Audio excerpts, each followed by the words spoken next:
Адамда ауруға шалдықтыратын түрлі вирустар көп. Адам бойында сол вирустарға қарсы тұратын аурудан сақтайтын қасиет бар. Соны иммунитет деп атайды.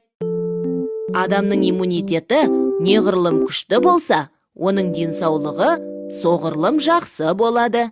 Иммунитетті күшейту үшін ең әуелі дұрыс тамақтану қажет. Яғни, денсаулыққа пайдалы, дәрумендерге бай тағамдарды таңдап жеу керек.